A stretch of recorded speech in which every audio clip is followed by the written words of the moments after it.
Hi, welcome to my video channel. My name is Siwela. I'm a biotechnologist by profession, winemaker, and a wine enthusiast.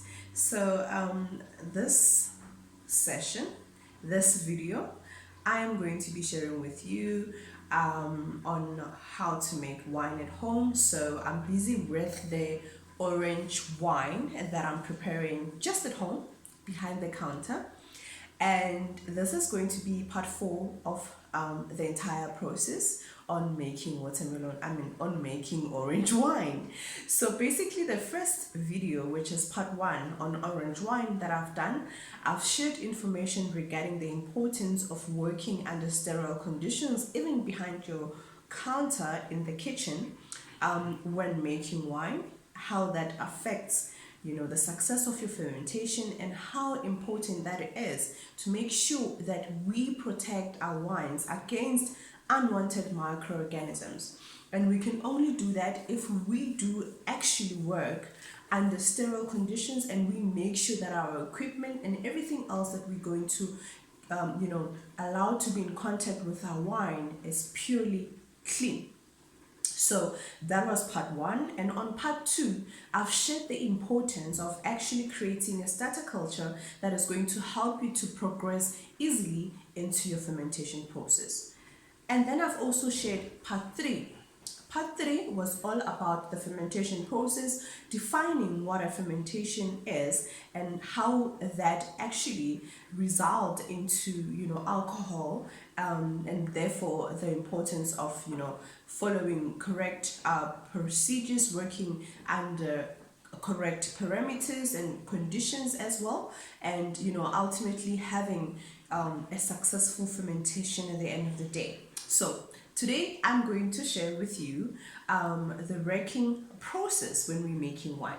So as after 7 days of actually allowing a fermentation to occur, a natural fermentation to take place, you will realize that as soon as the fermentation is completed, the wine will have some sort of sediment. So a sediment would look like this at the bottom.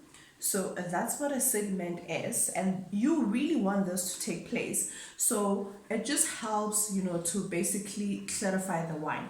So hence we do what we call a racking process. This is a process that you're going to carry throughout your maturation process, because you want your wine to be clear. So you need to be patient as well, and you need to keep on racking the wine as much as possible. So what I'm doing is I'm letting it stand in between 1 to 2 weeks, and I rack it.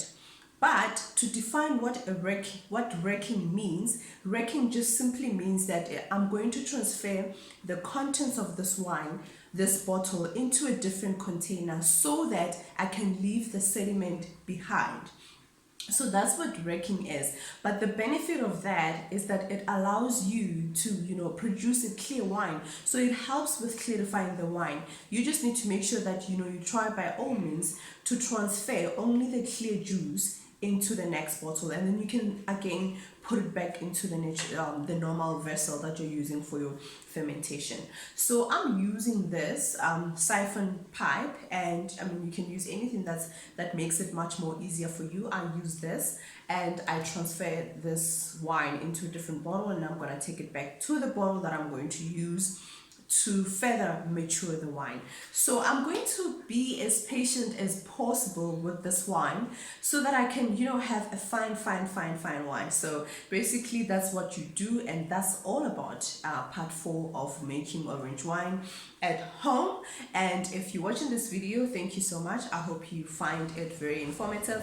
And also, if you want to know more about what we do at Siwela Wines and the wines that we have on offer, please visit www.siwelawines.co.za and follow us on all social media platforms at Siwela Wines. Until then, I will see you next week. Thank you.